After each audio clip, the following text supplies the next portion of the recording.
ગુજરાતના સાયલા સુરેન્દ્રનગર લોયાધામ ખાતે ભવ્ય અને દિવ્ય શ્રી મુક્ત મુનિ મહોત્સવ અને સદગુરુ શતાબ્દી મહોત્સવ સાંસ્કૃતિક પ્રદર્શનમાં મોટી સંખ્યામાં લોકો ઉપસ્થિત રહ્યા. લોયાધામ ખાતે ભવ્ય અને દિવ્ય શ્રી મુક્ત મુનિ મહોત્સવ અને સદગુરુ શતાબ્દી મહોત્સવનો પ્રારંભ થયો છે. પરમ પૂજ્ય શ્રી શાસ્ત્રી શ્રી ઘનશ્યામ પ્રકાશ દાસજી સ્વામી દ્વારા પ્રેરિત અજવાસી લોયાધામ ખાતે 21 થી 31 ડિસેમ્બર સુધી ચાલનારા ભવ્ય અને દિવ્ય શ્રી મુક્ત મુનિ મહોત્સવ અને સદગુરુ શતાબ્દી મહોત્સવમાં સાંસ્કૃતિક પ્રદર્શનો જોવા માટે મોટી સંખ્યામાં લોકો ઉમટી રહ્યા છે.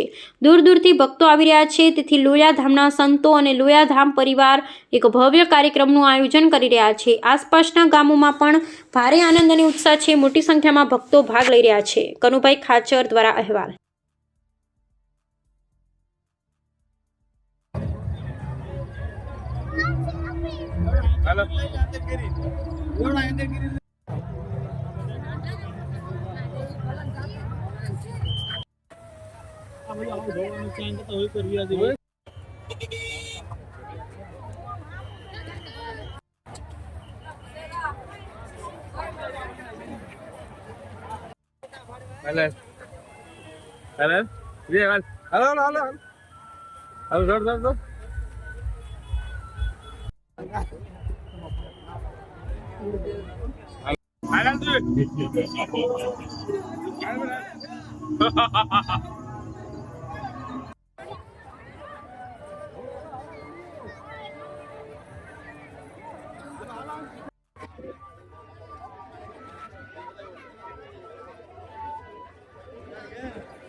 હું સાધુ સરજુ વલ્લભદાસ લોયાધામ.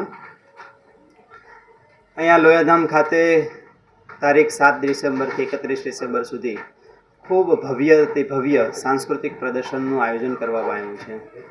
જેમાં રાષ્ટ્રીય મૂલ્યો હોય, સામાજિક મૂલ્યો હોય, ધાર્મિક મૂલ્યો હોય, પૌરાણિક મૂલ્યો હોય અને સ્વામિનારાયણ સંપ્રદાય એના પણ મૂલ્યો હોય એને ઉજાગર કરતું સુંદર 50 વીઘાની અંદર સાંસ્કૃતિક પ્રદર્શન જનતા માટે ખુલ્લું મૂકવામાં આવ્યું છે. જેમાં અનેક લોકો એનો લાભ લે છે. ખાસ તો વ્યસન મુક્તિ કેમ્પ પણ અંદર ચાલે છે.